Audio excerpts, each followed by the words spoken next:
Ivone congelou. Eu? Não, a Ana que congelou. Ah, a Ana. Congelou, foi a Ana. Entendi, Ivone. Congelado. Carmen. Agora voltou. Olá, Vem, Oi. Carmen. tudo Boa bem? noite, gente. Tudo bem? Caminhando, Todas. caminhando, hein? Aprendendo, né, a lidar É. com a ausência dela, né? Mas tudo bem, tô bem. Vamos lá.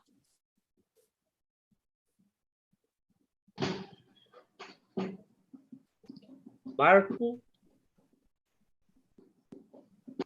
Podemos começar aqui? Só um minutinho, estamos começando. Tranquilo.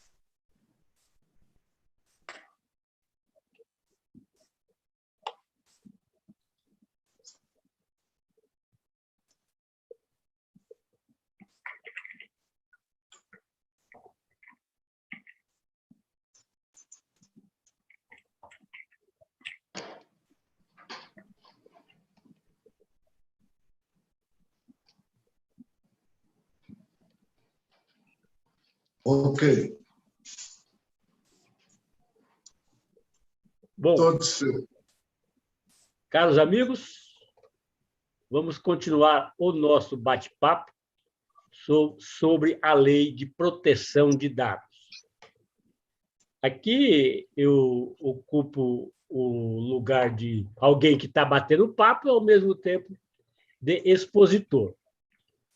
No nosso encontro passado, falamos bastante sobre a lei à luz do princípio da proporcionalidade. E hoje, o enfoque central que eu estou trazendo é o enfoque das sanções administrativas, das penalidades que a Autoridade Nacional de Proteção de Dados pode aplicar. E é um dos capítulos em que o princípio da proporcionalidade mais visível se encontra. Então, considerando o que conversamos no encontro anterior, eu vou fazer um preâmbulo, né, uma exposição inicial, tentando ser, tanto quanto possível, objetivo, do próprio princípio da proporcionalidade, de uma visão mais geral da proporção e proporcionalidade, referindo que esse princípio faz parte do conceito de direito e do conceito de justiça, como que isto se aplica na proteção de dados. Então, vamos lá. Primeiro, eu faço aqui uma tiradinha, uma pequena tirada do próprio dicionário sobre a ideia de proporção. Proporção, relação das partes de um todo entre si, ou entre cada uma delas e o todo, quanto ao tamanho, quantidade ou grau. E no próprio dicionário nós encontramos essa interessante definição de proporção. Justa relação entre coisas. Conformidade. Isso do dicionário, proporção. E proporcionalidade nada mais é do que a qualidade ou característica do que é proporcional. Então, essa é uma ideia geral de proporção. Proporção e proporcionalidade. Aí, interessante, como é que isto aparece no direito em geral? Existe um segmento da ciência jurídica que cuida da teoria geral do direito, ou seja, dos conceitos básicos, centrais do direito. E tem uma citação de que Miguel Reale, no livro Lições Preliminares de Direito, faz uma citação que ele faz do Dante, o poeta, que trabalha exatamente isto, a noção de direito e proporção. Interessante essa citação do Dante. O Dante, nas palavras do Miguel Reale, ou, em outro sentido, o Miguel Reale, que é considerado um dos grandes jurisfilósofos brasileiros do século XX, traz a seguinte expressão de Dante. Dante, o poeta italiano, que todos conhecem. O direito é uma proporção real e pessoal, de homem para homem, que, conservada, conserva a sociedade, corrompida, como corrompe-a. Ele, portanto, Dante, nas palavras do Reale, conjuga os conceitos de proporção e socialidade. Proporção entre quem? De homem para homem. Quando a proporção é respeitada, realiza-se harmonia. Quando corrompida, corrompe a própria sociedade.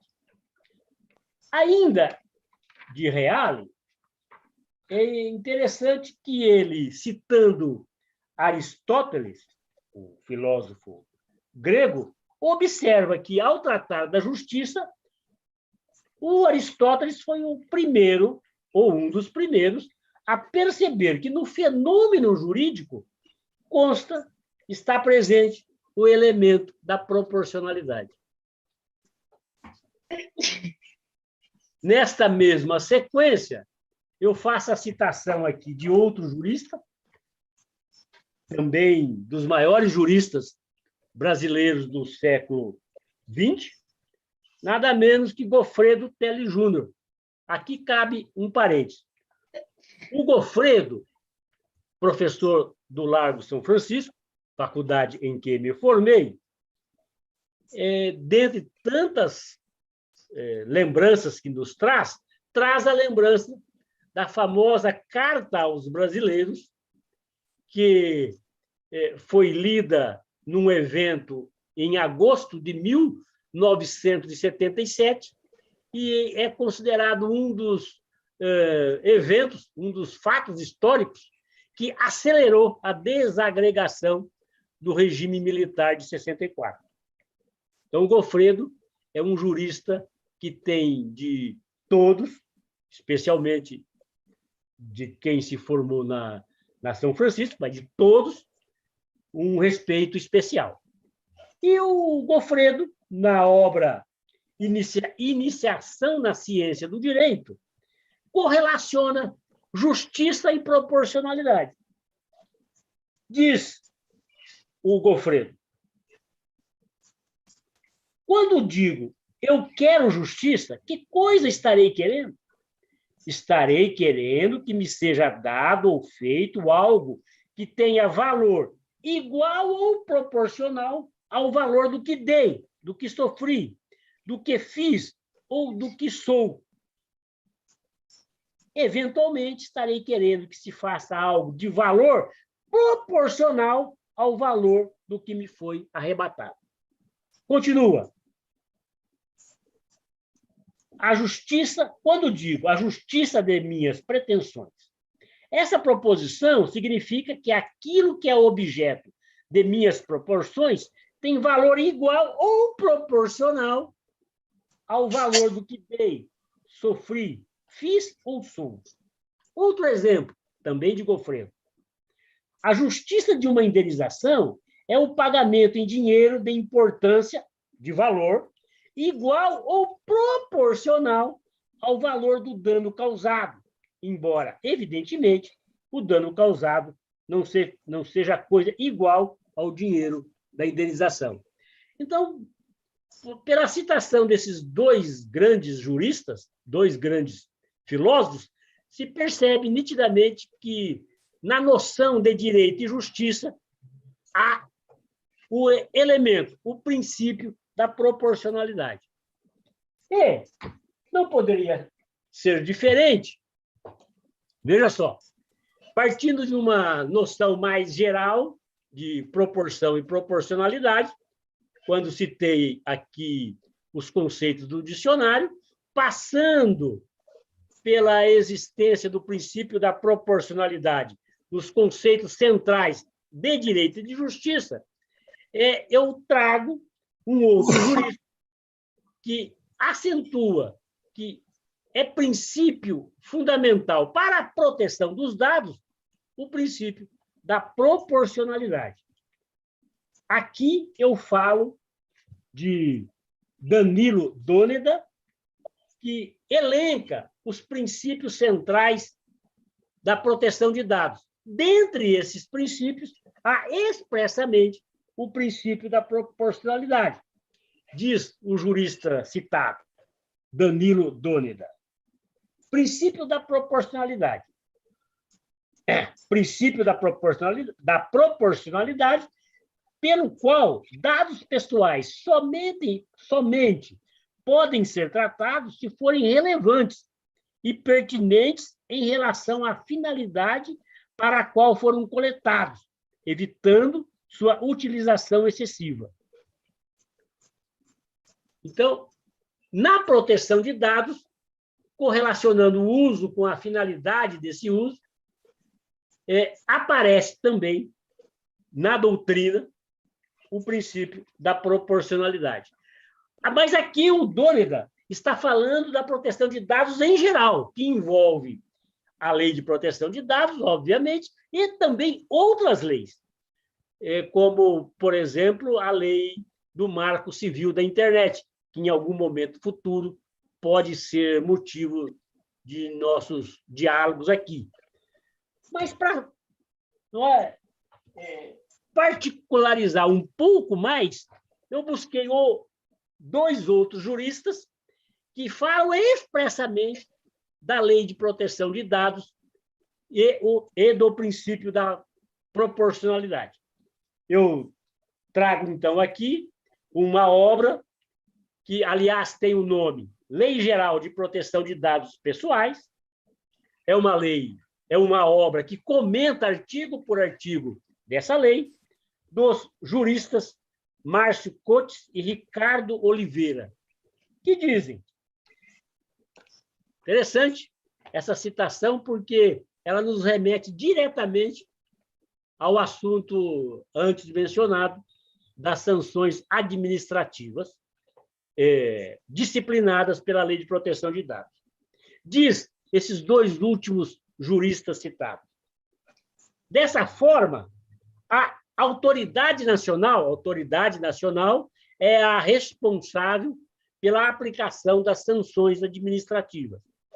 Dessa forma, a autoridade nacional deve, acima de tudo, ao determinar as aplicações das sanções administrativas previstas na Lei Geral de Proteção de Dados, deve fazê-lo observando os princípios da razoabilidade e da proporcionalidade. E com isso, então, eu chego num caminho que foi do mais geral para o particular, as sanções administrativas disciplinadas pela Lei Geral de Proteção de Dados, que, na leitura que eu faço, ela é escrita, redigida, levando em conta a lei geral, levando em conta o princípio da proporcionalidade. E como o espírito aqui nosso é de bate-papo, antes que eu entre aqui na análise mais detalhada das próprias sanções, das próprias penalidades indicadas pela lei, não é? Eu abro a palavra aqui, né? Porque nesse início já falei demais. Eu gostaria de fazer uma brincadeira nesse momento. Ô, Marco, vê o que você vai fazer, hein, Marco? Vê o que você vai fazer. Brincadeira séria. Brincadeira séria, que é o cruzamento do princípio da proporcionalidade com as questões da subjetividade. E eu fico pensando a dificuldade, por exemplo, de se aplicar a proporcionalidade a um portenho que não consegue brincar de esconde-esconde, porque ele sempre se acha. Entendeu? Ou então, uma outra forma de abordar essa questão é pensar qual é o bom e o ótimo negócio que você faz com o argentino, né? O bom negócio é comprar ele pelo que ele vale e vender pelo que ele diz que vale. E o ótimo negócio é comprar ele pelo que ele vale e vender por aquilo que ele pensa que vale, né? O seu ídolo Pichon seria uma pessoa ideal para responder essas questões, viu, Marcos? Pois é, mas eu estou te colocando, apesar de colocar de uma forma jocosa, eu fico pensando como é que fica essa questão na cabeça de um juiz quando ele tem que aplicar o princípio da proporcionalidade em entrechoques onde entram questões de subjetividade, né? Não, olha, Marcos, há muito tempo eu trabalho com a ideia de que a subjetividade está sempre presente numa decisão judicial. Tem uma linha da teoria geral do direito, da hermenêutica jurídica, que, inclusive, mostra com clareza de que a norma ela não é exatamente o texto da lei, é a interpretação que se faz a partir do texto da lei.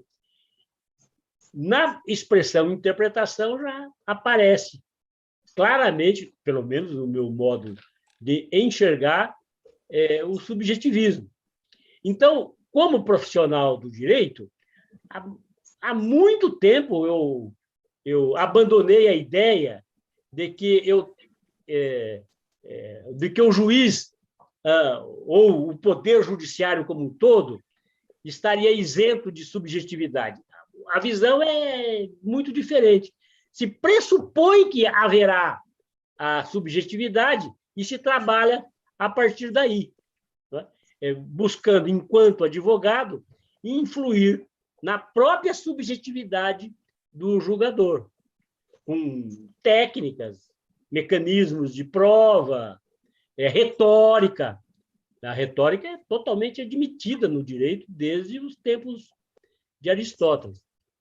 Então, o que eu, porém, observo é o seguinte: há certas normas, certas leis, redigidas de uma maneira que aumentam mais o poder do juiz. Outras leis, elas são expostas de uma maneira que permite vamos imaginar um juiz profissional sério, permite que o juiz olhe a situação prática com outros horizontes, com um sentido de maior equilíbrio.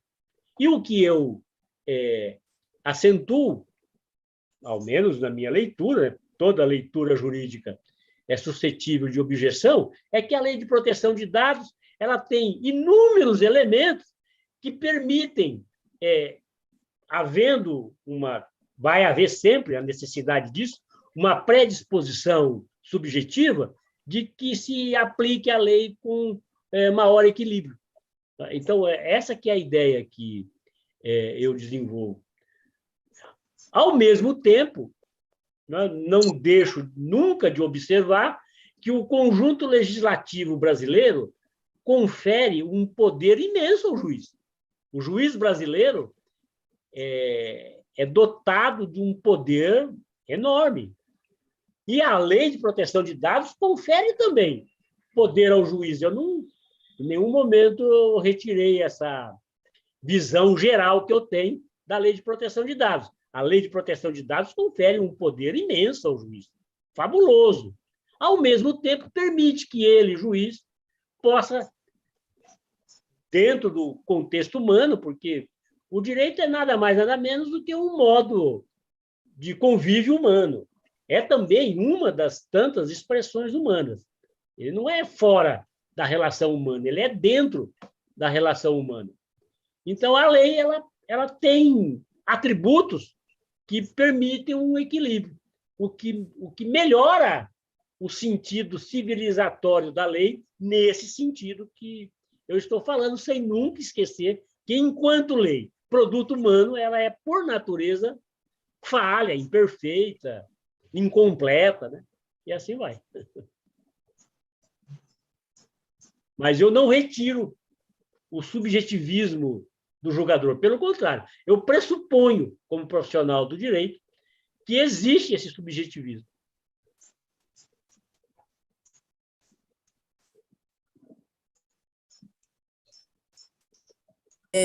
Eu vou te fazer uma pergunta bem besta, bem tosca, porque a lei já está em vigor. A lei já está em vigor, né? Desde quando, Zé Paulo? Desde o ano passado, na sua maior parte. Né? Agosto, setembro, tem uma pequena discussão aí se é agosto ou setembro. E, de forma mais completa, agora, agosto desse ano, que se pode aplicar também as sanções, essas sanções que eu estou trazendo aqui para o nosso debate.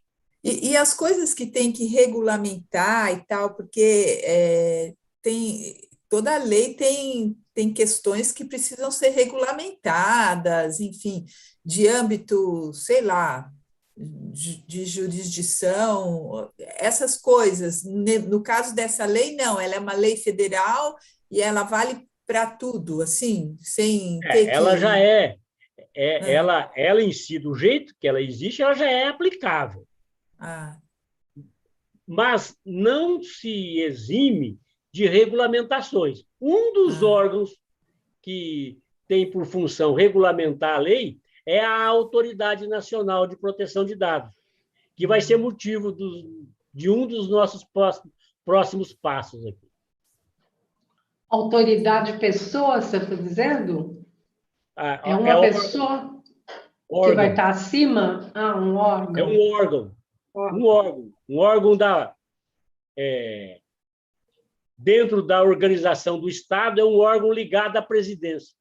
A NPD. A Presidência da República? Ligada à Presidência da República? Ferrou, ligada à Presidência da República. Mas por que não é ligado ao Supremo Tribunal Federal?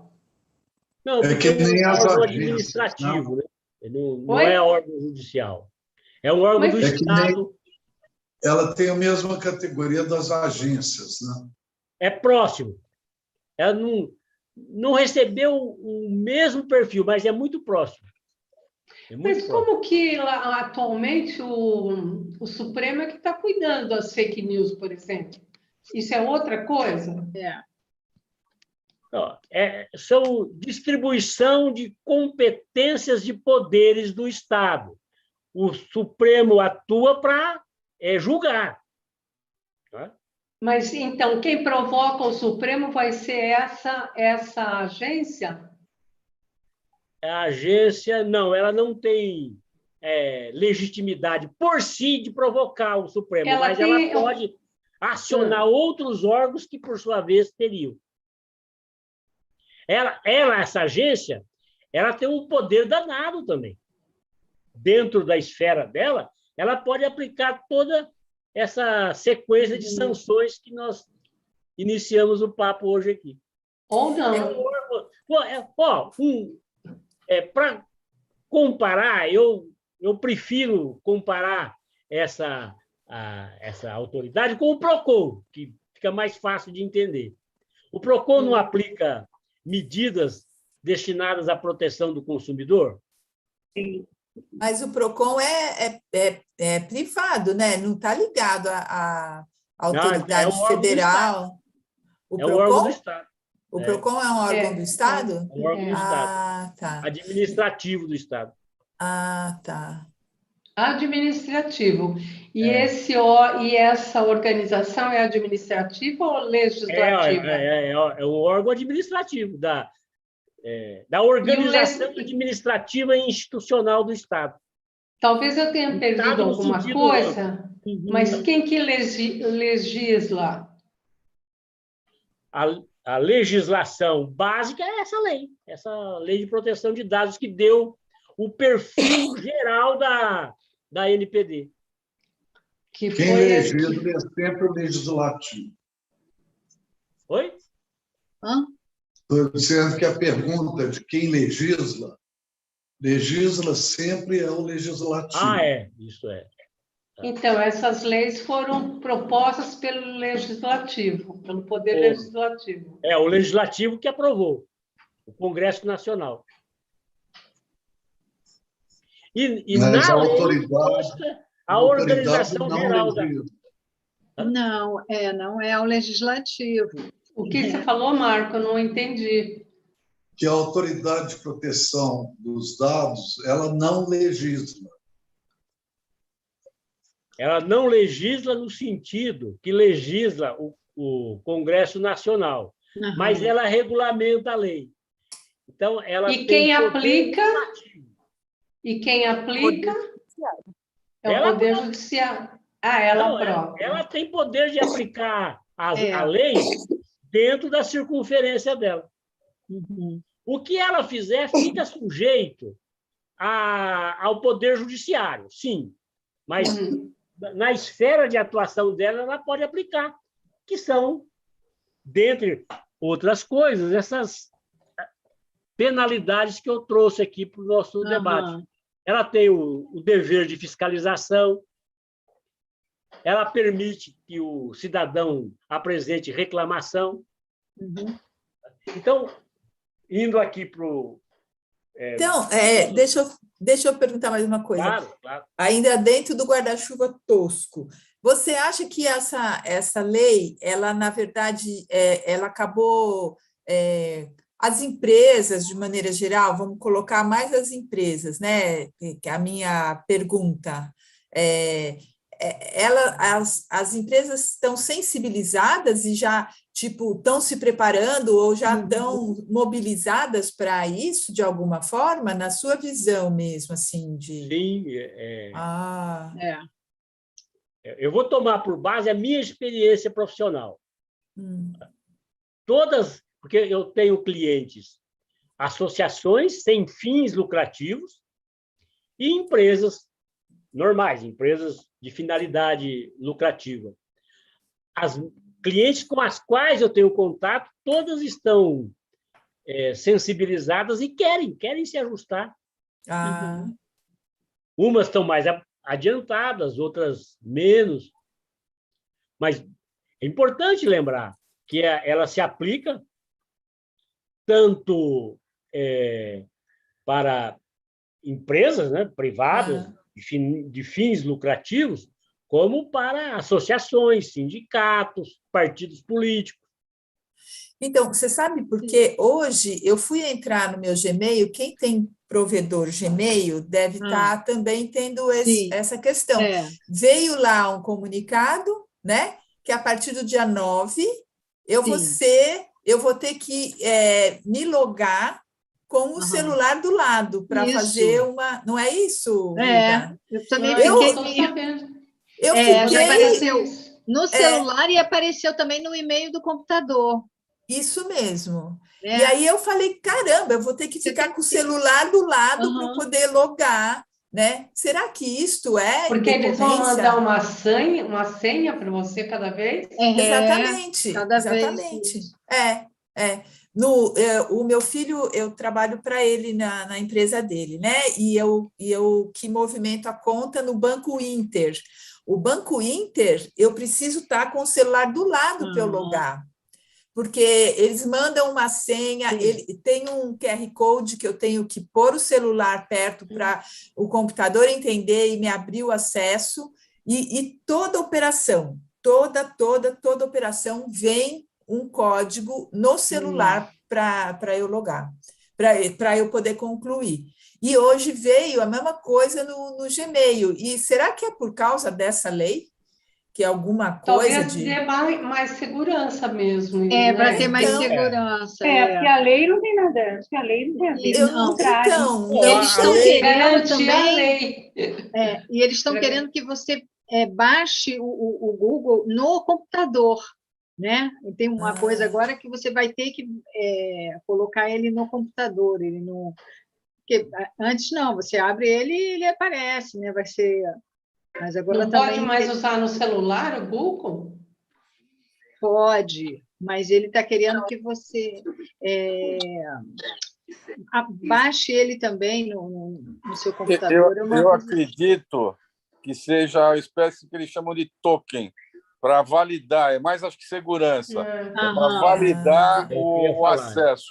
Ele Como manda fazem isso no banco, o teu celular vira o autenticador da sua entrada, entendeu? Isso. Então, é mais nesse sentido. O que vocês falaram, o Zé Carlos está confirmando, tem muita ligação com a segurança da informação, que já existia, muito antes da lei. O que eu percebo é que a lei aprofundou esse procedimento. Obriga, né?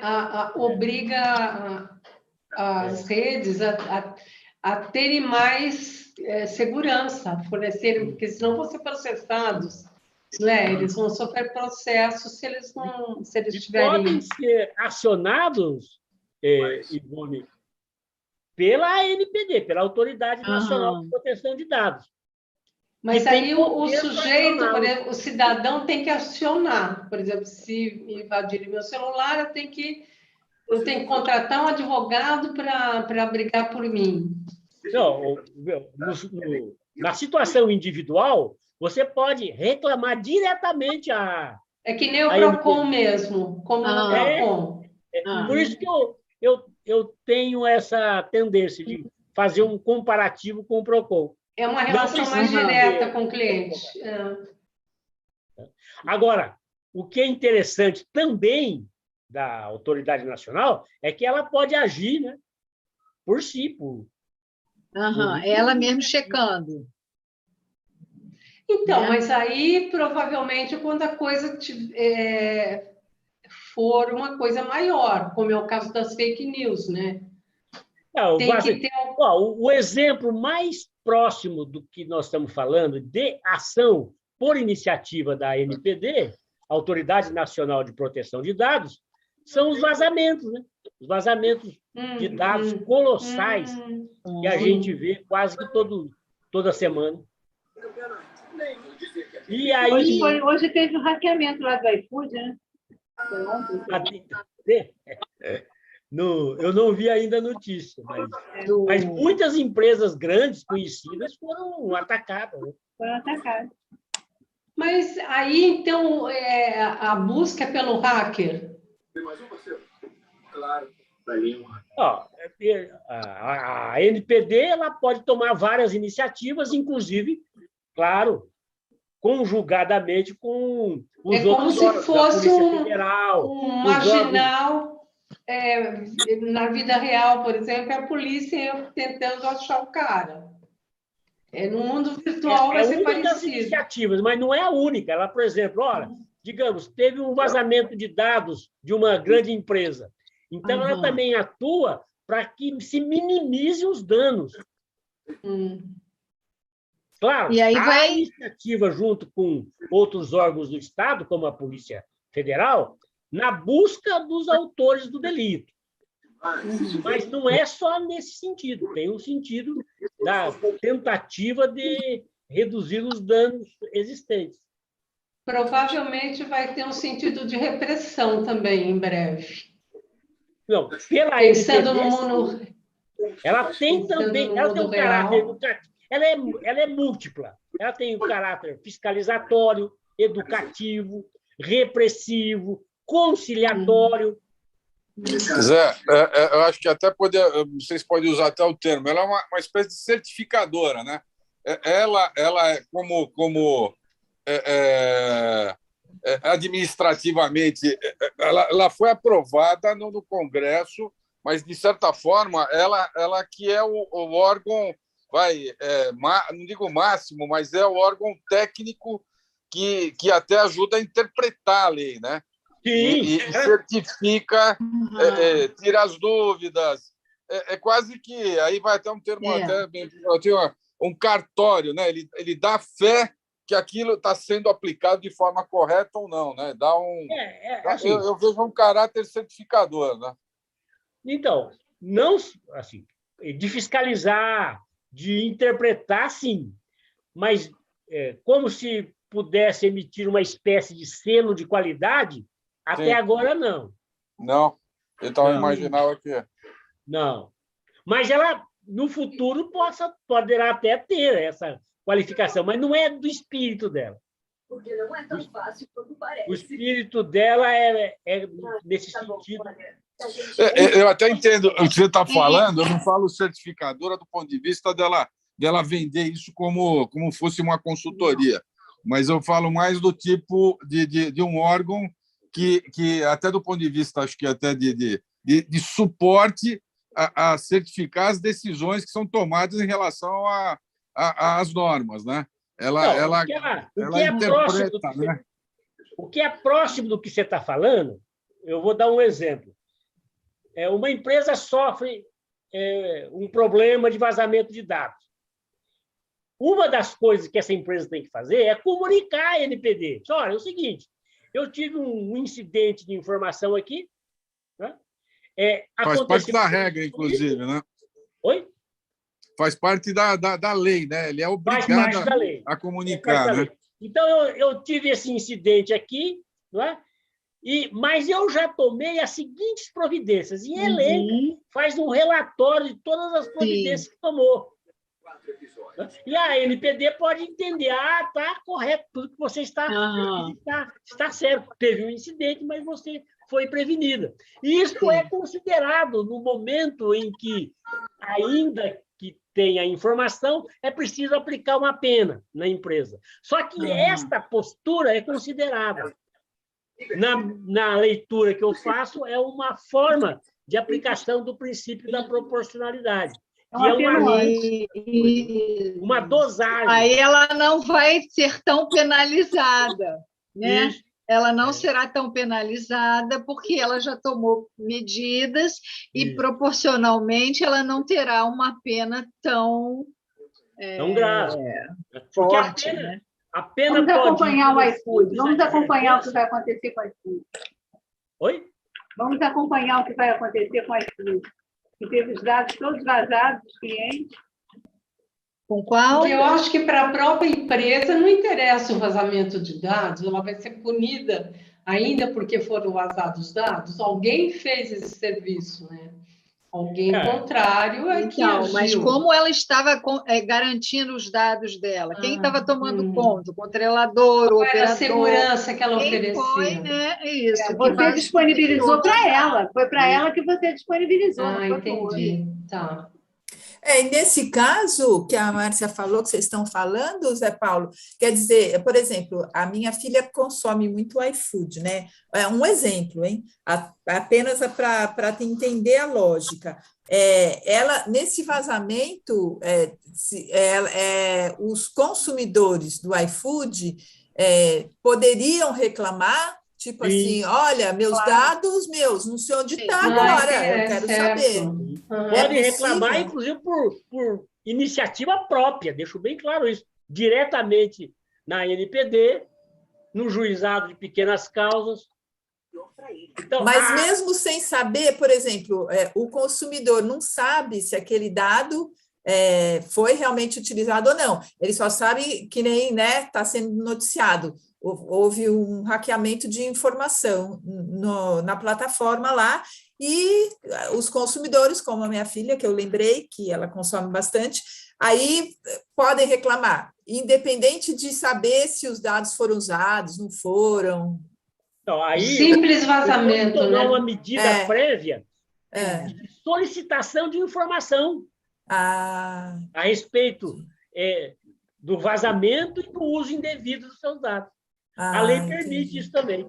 Tem problemas de natureza técnica eletrônica, né, que aos poucos a gente vai, né, tateando e tal, para decifrar.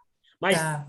é interessante essa abordagem, que você tem medidas para você solicitar a informação sobre o destino do seu dado.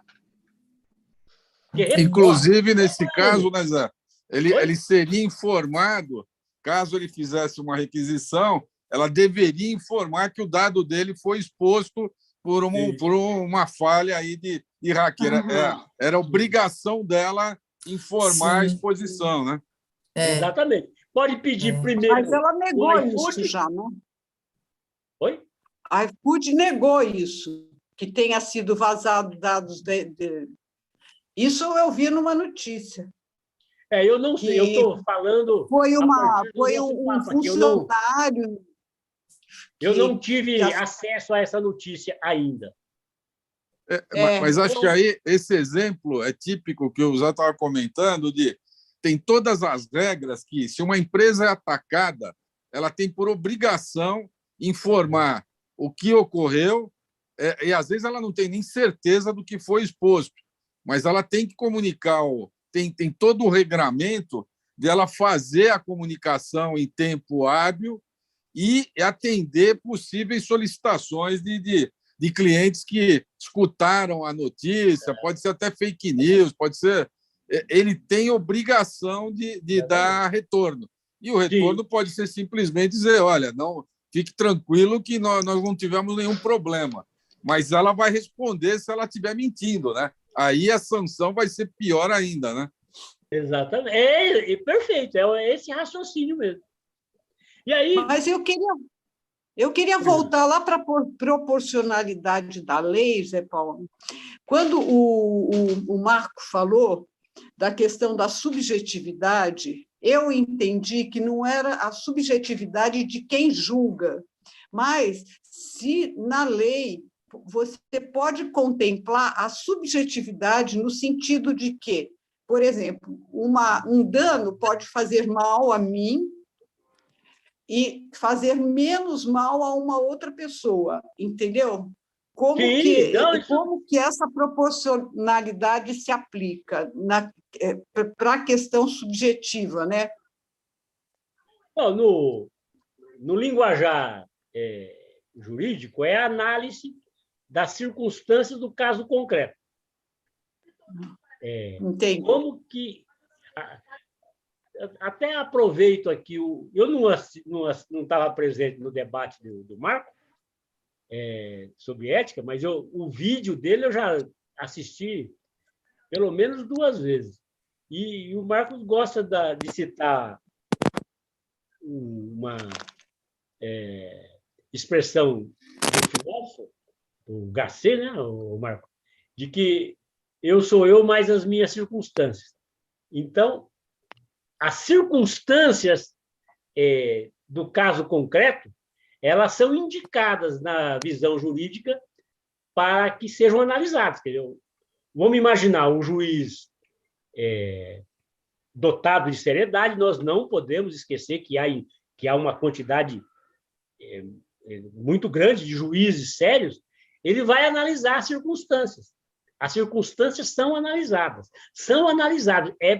Faz parte do raciocínio lógico-jurídico o exame das circunstâncias do caso concreto. Só que antes disso, tem a qualidade do advogado, né? Não, sem dúvida.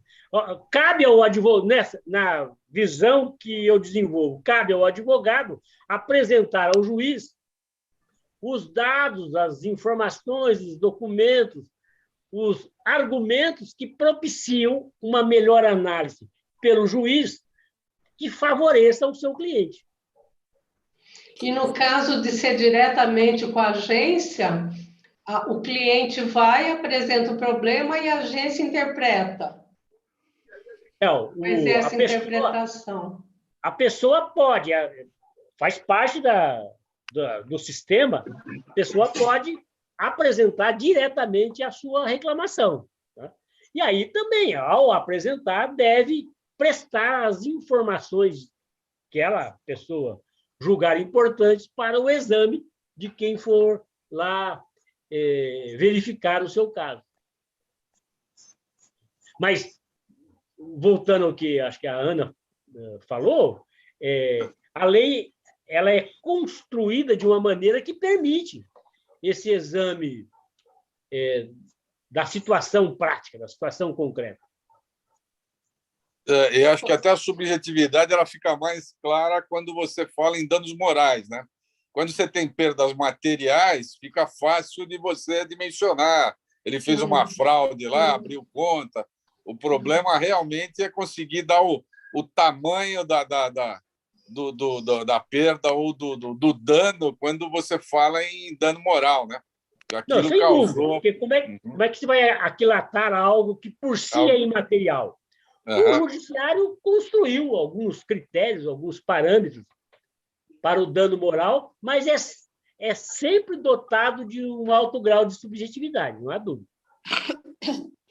No caso da lei, aqui a simples leitura das hipóteses de penalidade mostra essa proporcionalidade, porque a lei começa assim, que artigo 52 da lei.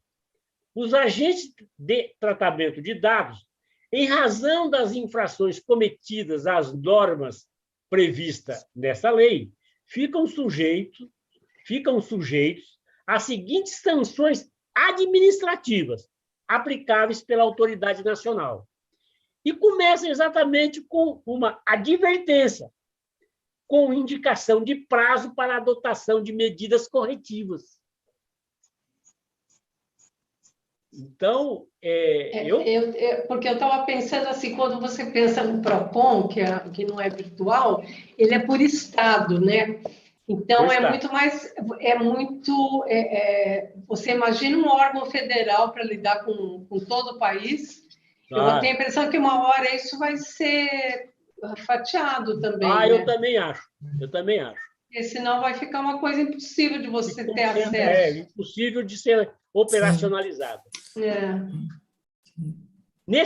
Na atual fase histórica que nós vivemos, acredito que a autoridade nacional pode ter um caráter de atuação mais coletiva das grandes questões. Sim. Por favor, nós estamos falando aqui no sentido positivo da ANPD, e eu acho que tem que falar mesmo. Porém, é importantíssimo, e nós vamos falar isso mais adiante, observar o outro lado, né? Porque é um órgão que pode tomar tanto poder a ponto de prejudicar o próprio equilíbrio social, até mesmo... Mesmo sabendo que está diretamente ligado ao executivo... Pois é. Um órgão do executivo, então é muito perigoso. Eu acho que é importantíssimo olhar esse outro lado. Nesse momento, nós estamos vendo o lado de aplicação, entre aspas, positiva da NPD, mas, num segundo momento, será preciso também fazer essa abordagem crítica. Porque esse órgão, que eu fiquei pensando aqui, que o ideal da composição desse órgão é alguma coisa que tivesse representação da sociedade, né, da sociedade como um todo, né? Mas não é o caso, né? É como se fosse uma agência, vocês compararam, então... Ela abre um pouco, assim, ela tem umas aberturas.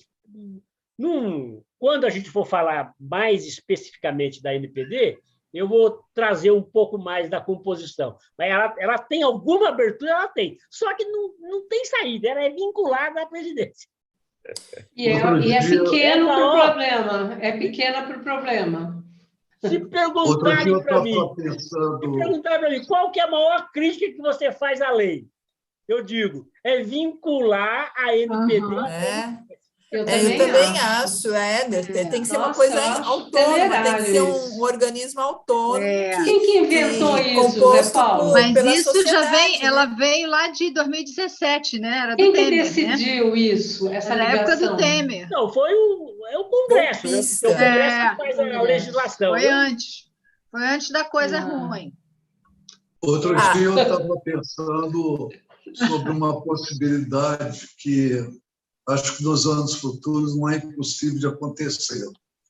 É que se crie como mais uma unidade federativa o ambiente virtual, com governador, com legislativo, né, com voto, votação, etc. e tal, e tudo mais, eleição. Né? Não é impossível pensar que no futuro venha acontecer isso. Tudo virtual, não teria mais a realidade? Não, Eu acho que além nada das é impossível, unidades Marcos. federativas com unidade territorial definida, se criar uma unidade federativa com unidade territorial Paralela. digital. E faria o quê? Essas autoridades fariam o quê? Faria regular tudo isso. Bom, então Todos os regularia conceitos a vida, né, Marco? Porque Regularia a hoje regularia a tudo vida, aquilo né? que fosse, Quase tudo uma aquilo que inteligência fosse artificial. do ponto de vista da vida digital, Isso é ela melhor que teria Matrix. todo um arcabouço institucional específico. Então, Mas hoje não tem mais nada que Mas é fuja muito disso. Que futurista medo, isso, eu que acho. medo, hein? É muito Matrix. Muito então, controle, nossa. 1984, Grande Irmão. É isso É. mesmo. É Então, isso mesmo. Mas Esse eu- ambiente está vindo a ser uma coisa tão presente, tão forte, tão interativa na vida da gente, que é eu acho provável, daqui a umas tantas décadas, que venha a ser reconhecido isso como uma unidade federativa específica. eu não duvido nada, viu, Marco? Eu já não sei mais demorar nada tantas também, essa décadas. altura do campeonato, meu. Eu não vou estar Então, aqui. Por que que desde É o meu Tomara que eu consolo também também. É o meu Eu não consolo. vou ver isso.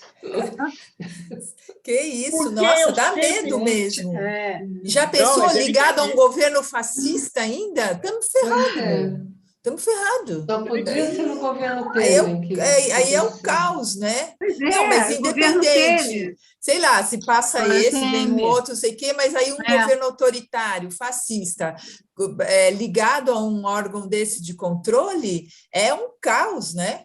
É um caos, porque a É vigia... tão caótico quanto a unidade territorial. Oi? Desculpa. É pior, Hã? né? Não, é tão caótico quanto, porque você pode imaginar um governador do território virtual.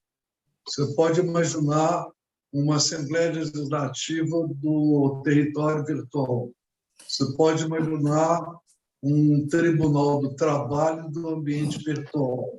E eu Você fico pode imaginando imaginar que tudo isso. todas essas instâncias seriam eleitas, seriam biônicas. Quem elegeria seria o mundo real, Não, seria seu um paralelo, cidadão. Só que você teria uma dupla inserção. biônico virtual. Você teria uma inserção na unidade federativa territorial e você teria uma inserção numa unidade, Então, como é que chama? federativa virtual. Bom, Então, mas quem elegeria esse grupo virtual? você, cada um... Seria pelo voto?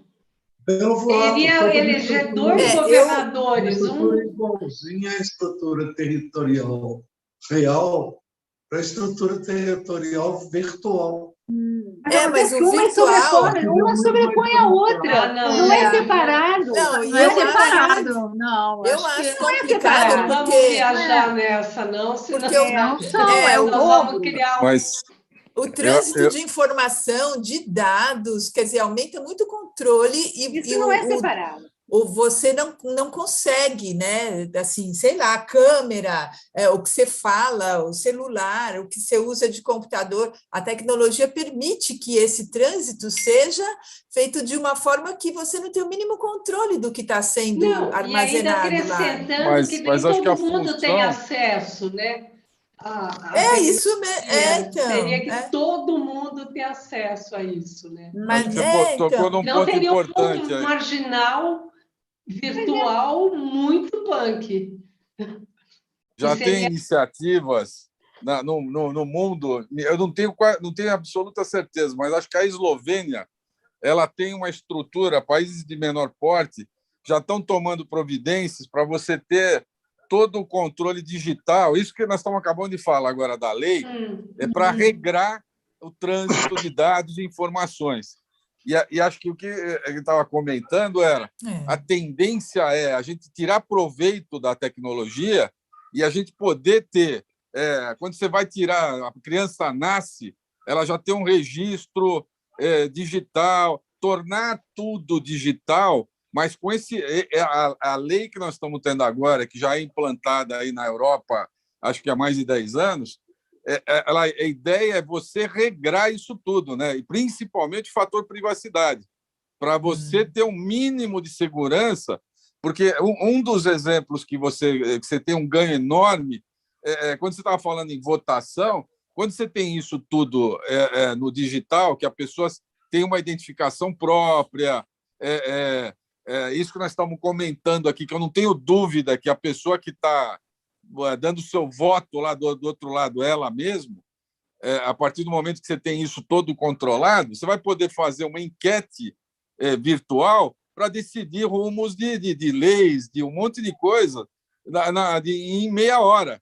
Você botar o país inteiro votando sobre leis, sobre plebiscitos. Um plebiscito assim de. Mas imagina a segurança que tem que ter. Imagina a segurança que tem que ter. Exatamente isso. Mas é exatamente isso que nós estamos falando. Você vai ter que. Só vai ser possível. Desse tipo, né? Na Suíça se faz uma série de plebiscitos através de computadores, né? Decidir se vai construir uma ponte aqui, ou se vai fazer uma rodovia lá, ou se vai desapropriar o terreno para fazer um parque. Isso é decidido em plebiscito. E plebiscito virtual. E até na área de abertura de empresas, eu vi um seminário, eu acho que é a Eslovênia, que você pode, o cidadão do mundo, você pode abrir uma empresa na Eslovênia digitalmente. Tem todo o procedimento e tudo mais. E em coisa de minutos, coisa que eles estavam fazendo a comparação do que é abrir uma empresa no Brasil, todo esse cartório todo esse...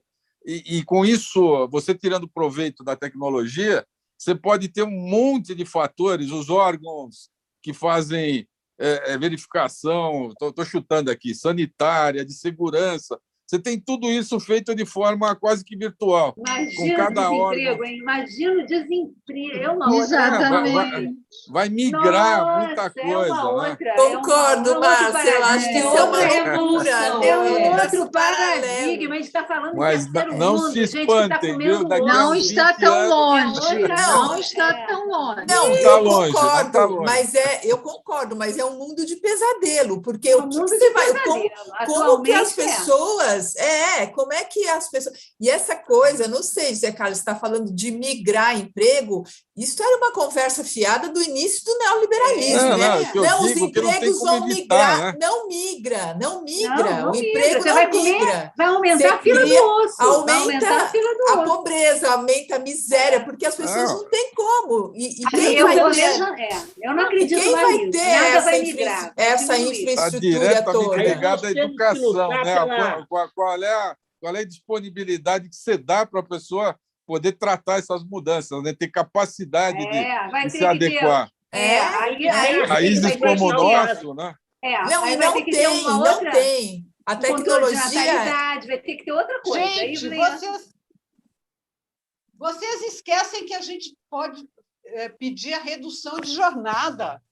É que a gente só vê dentro desse modelo capitalista que trabalha 48 horas seguidas. Pedir a gente pode, né, Ana? Ganhar. Mas quando a gente tem a maior fake news aí do emprego. A gente acabou de viver isso. O que é isso que a gente acha? Voltando para o tema Eu sei. José Paulo, o STF ele já não está falhando nesse momento com as fake news do Bolsonaro, por exemplo, falar das Farc lá na Europa, com esse negócio aí da... que falou agora? A Márcia falou o quê? Essa fake news do quê? Do emprego? Ele aumentou. Ele aumentou 40%. 40%, e não acontece nada, né? Muito 40%. O Zé Paulo falou do Miguel Reale. O emprego e a miséria aumentou. Que coisa estranha isso, gente. E por que não está funcionando a lei? A lei não está funcionando já. O problema, acho que a gente, voltando para o tema do Zé, a importância dessa lei é exatamente educar e desenvolver esse tipo de regramento para, seja Supremo, seja quem for, poder tomar decisões corretas, né? Hoje, em outros temas, a gente sabe a dificuldade que o juiz tem de tomar uma decisão, né, em assuntos tão complexos. Esse mundo da privacidade é o exemplo que o Zé deu do PROCON, da Lei do Consumidor. Nós passamos uns 20 anos aí para conseguir passar por algumas etapas. Um negócio que... Então, vai ter uma tendência de ter...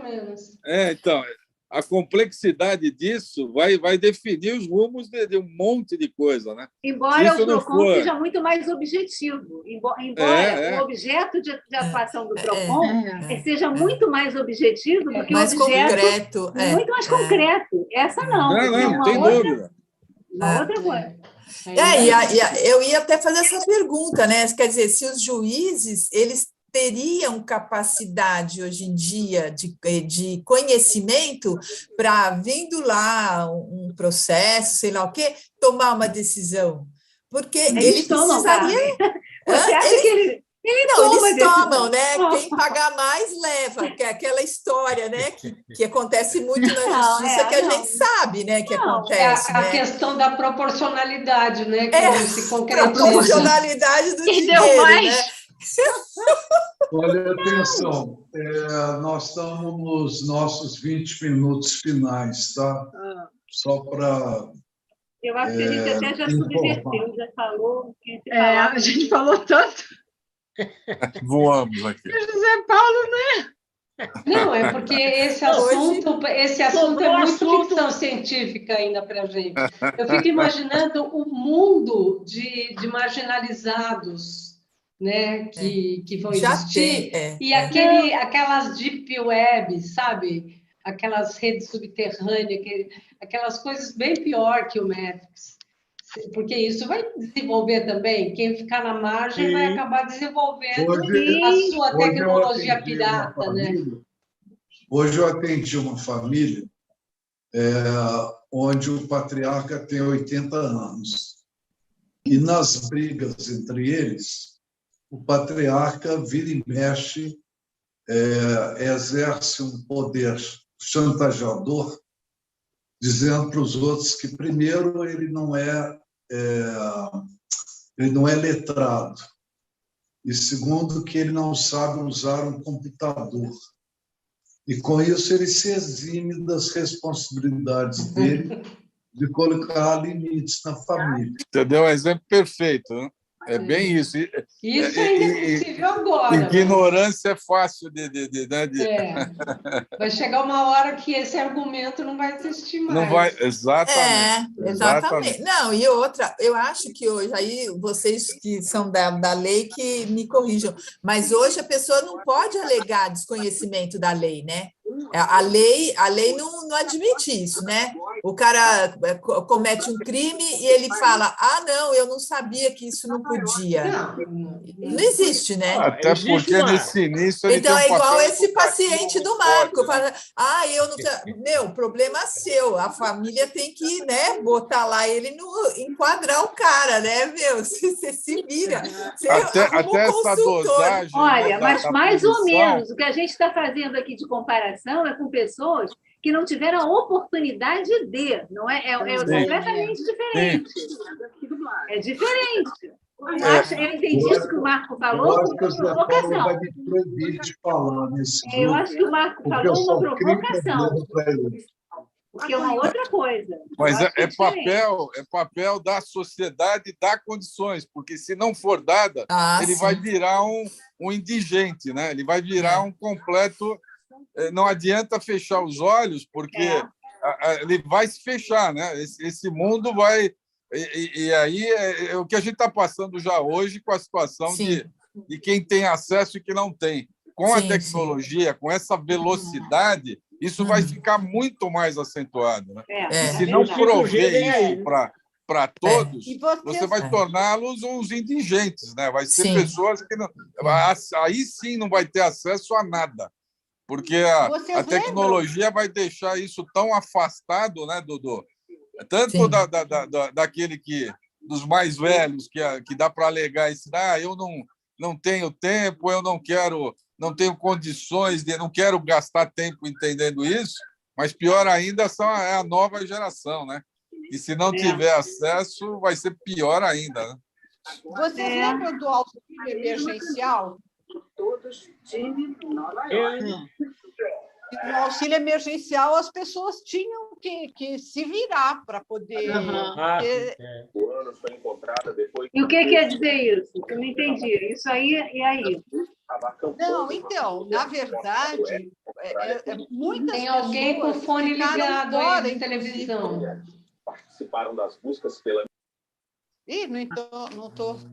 Desculpa, Ana, é que o... Fala, Ana. Estava dando para ouvir. Pode falar. Não, então, naquele auxílio emergencial, quantas pessoas ficaram fora? Naquele dos R$600, celular, a pessoa não tinha celular, e aí complicava muito. Um monte de gente, o pessoal até ajudou, por exemplo, um morador de rua a ter acesso, teve gente que fez, porque as pessoas iam ficar completamente... Enquanto outros que tinham e não precisavam do auxílio conseguiram, né?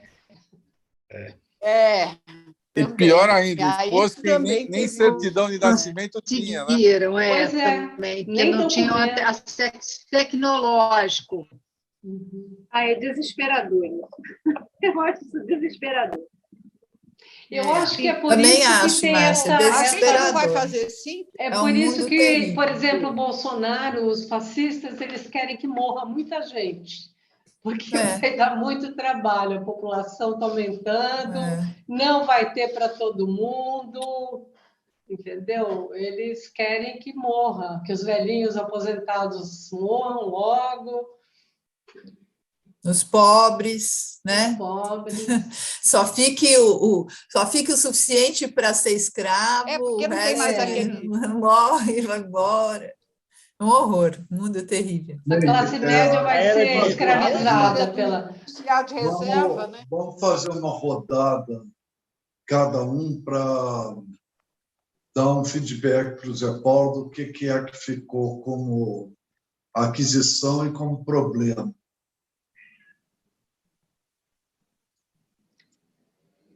Eu juntei muito, como a gente teve aquela discussão ontem da ética, né? E quando eu entrei aqui, a gente já estava conversando, e logo que o José Paulo começou a falar, eu comecei a fazer muita conexão com o assunto da ética de ontem. E tem mesmo, total. Essa proporcionalidade, essa questão da proporcionalidade é uma ética, né? Eu entendo que sim, não sei que eu mas eu entendo. É porque assim, a gente não consegue definir ética de jeito nenhum.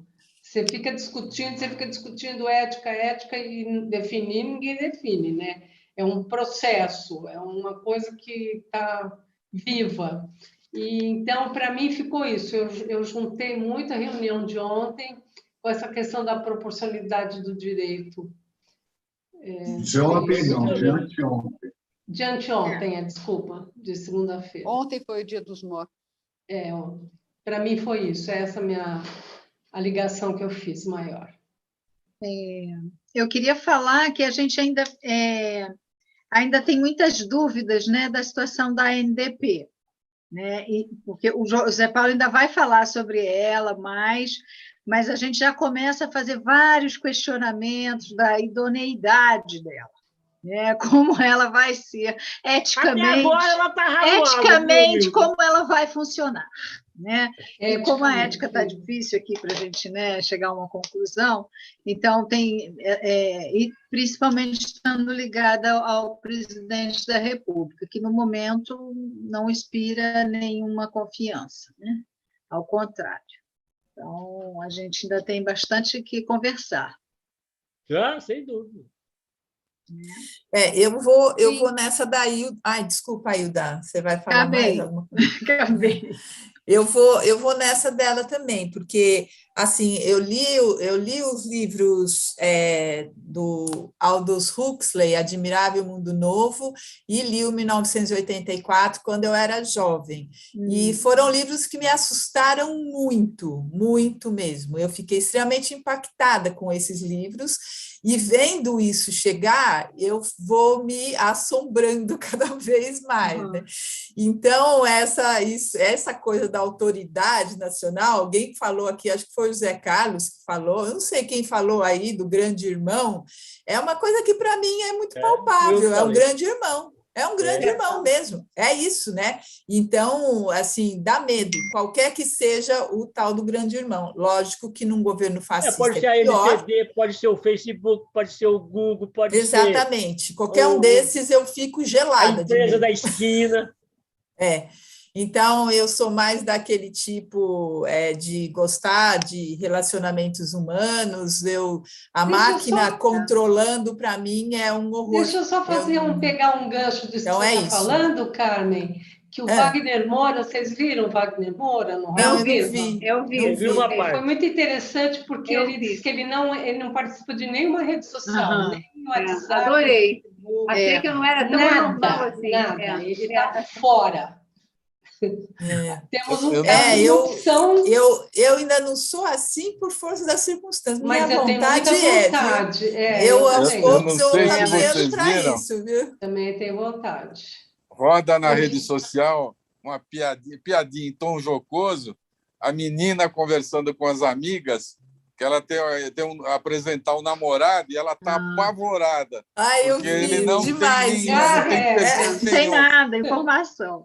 E entrou num nível dizendo: como é que eu posso ter confiança? Eu não sei quem é essa pessoa. Eu não sei quem é essa pessoa. Quem é essa pessoa? É um desconhecido, né? É uma inversão, e é uma geração... O nosso ângulo de ver isso totalmente diferente de alguém que já começou se relacionando por aí. Mas então aqui não tem como escapar, né? Mas aqui não é uma crítica. É uma crítica, mas daqui a pouco vai... Mas é real. É real.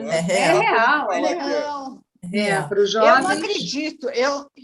Eu acho que nada vai substituir a relação humana. E eu ia até dizer isso.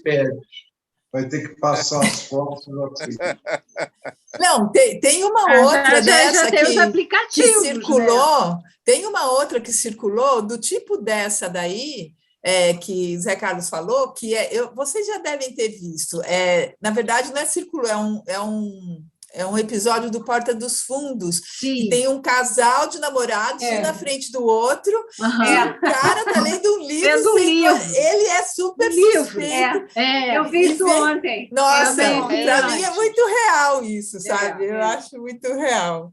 Bom, então é isso que ficou, viu, Zé Paulo? Então, eu vou ter que fazer uma síntese, discordando um pouco. Eu não acredito. Eu acho que, assim, as redes sociais, elas têm aí uma função, mas elas nunca vão substituir as relações pessoais. Elas vão interferir, sim, nas relações pessoais, mas eu acho que elas nunca vão substituir. E eu acho assim, a gente imagina uma coisa que é um pouco dessa ficção que vem por aí. E eu sinto que o grupo está bem contaminado por esse medo. Eu acho que a gente não imagina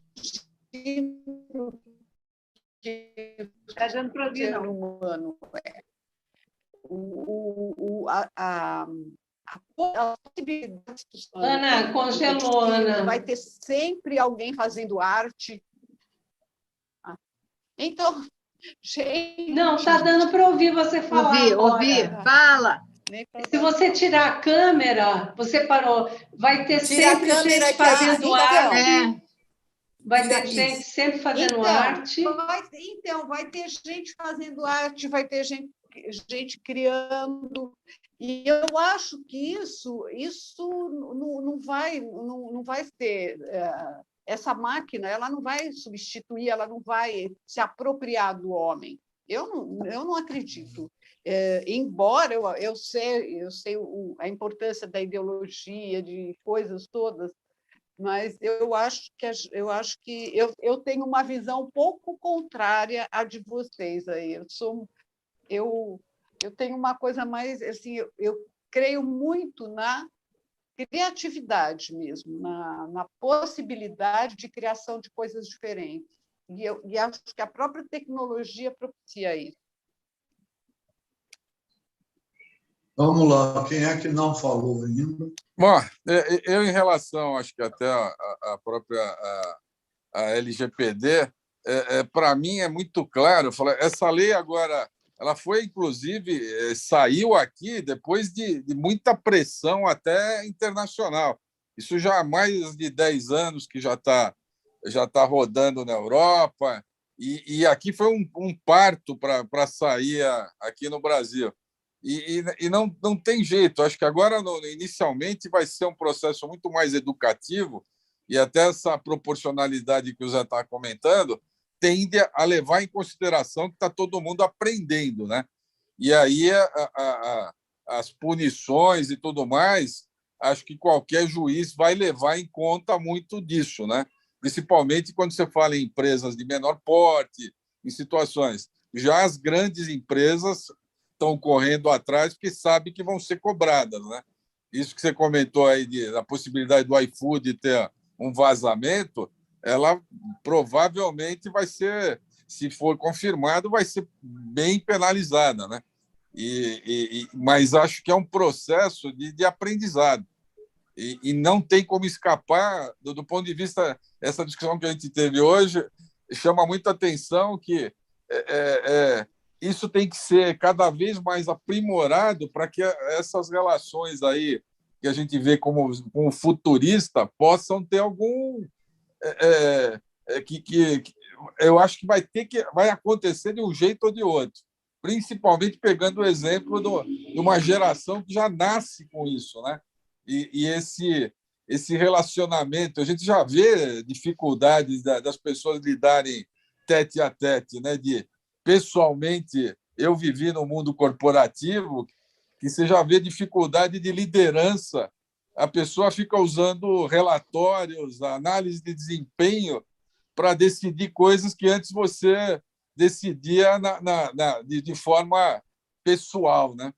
Então, eu não vejo muita... A velocidade com que isso vai acontecer vai ser muito grande.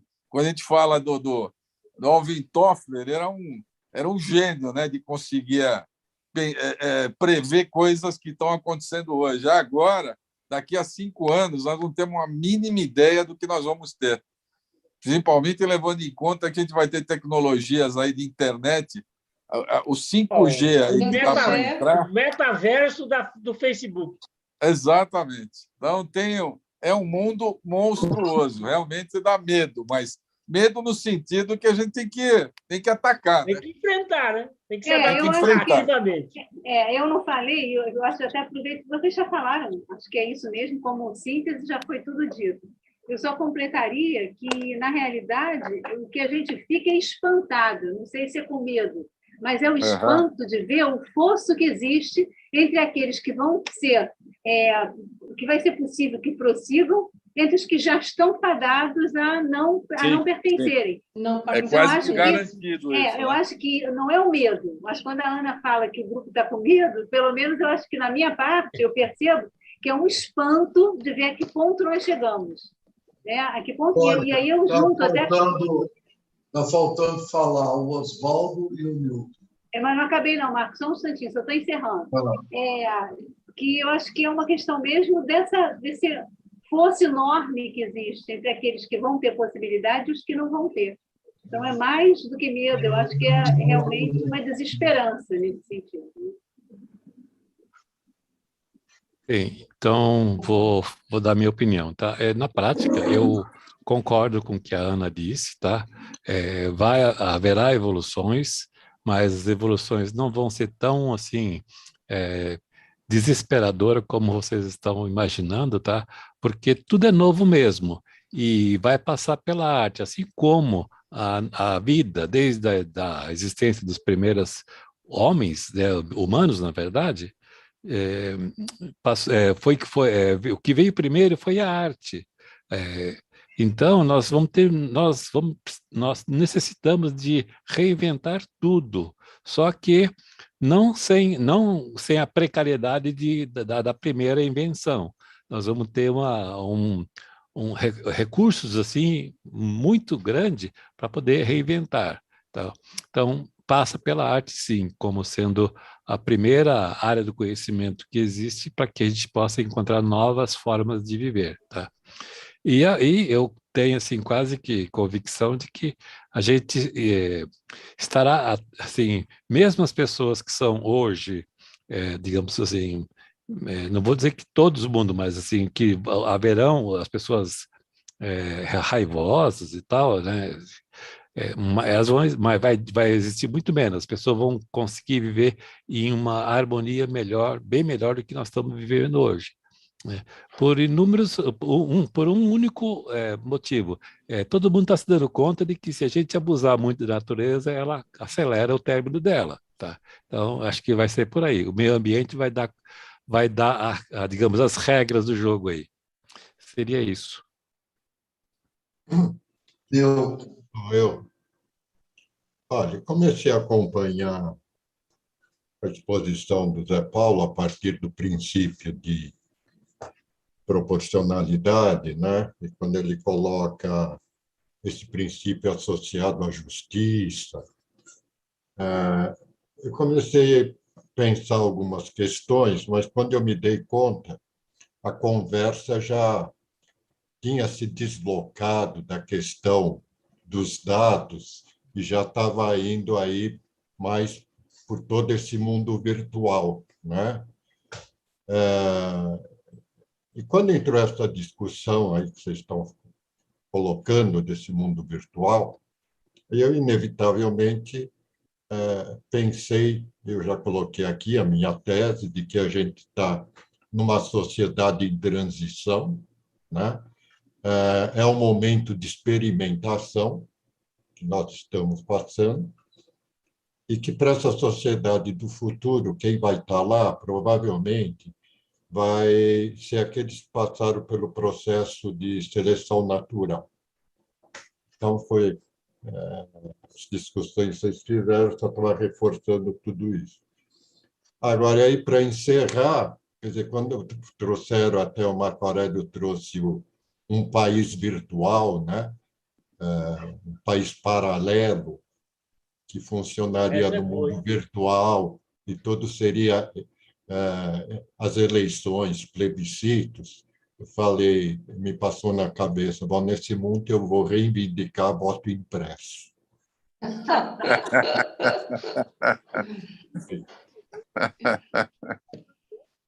Tá bom. Doutor José Paulo, cabe ao senhor o encerramento. Eu compreendo que realmente vivemos já uma nova era na humanidade. Quando você pensa em todo o universo digital e tantas outras transformações em andamento, como do meio ambiente que o Oswaldo mencionou, mas também tem o avanço biocientífico e tanto as grandes questões políticas da humanidade que vivemos. Para onde iremos é uma incógnita. Não pode ir para um ambiente saudável, como não. É uma incógnita. Não se sabe para onde que se vai. Na parte que mais me toca aqui, não é à toa que, desde o início, eu friso sempre que considero que a Lei de Proteção de Dados deita raízes, deita os seus alicerces nos princípios básicos das Declarações Universais de Direitos Humanos. Isto tem também por finalidade servir de amparo, de instrumento de luta para o outro lado, o lado negativo, no sentido politicamente falando aqui do nosso papo, ou seja, ter um aparato filosófico, jurídico, social, que nos dê uma linha de pensamento e de ação para sobrevivermos, adaptarmos ativamente a essa nova era com essas bases mencionadas de direitos humanos. Inclusive, essa base de direitos humanos, no qual eu enxergo inserido o princípio da proporcionalidade, servir também de contraponto para um eventual crescimento, eventualmente exagerado, da ANPD. Então, a síntese do meu pensamento é este. E para a conversa daqui 15 dias, já fica registrado que voltaremos aqui ao elenco das penalidades do artigo 52 da lei, porque eu falei só a primeira penalidade, de advertência. Então, eu acho que seria bacana a gente repassar essa série de penalidades que a ANPD pode já aplicar e medidas que estão inseridas aqui nesse contexto. E, com isso, também avançamos na linha de análise da ANPD. Então, são as cenas para os próximos capítulos.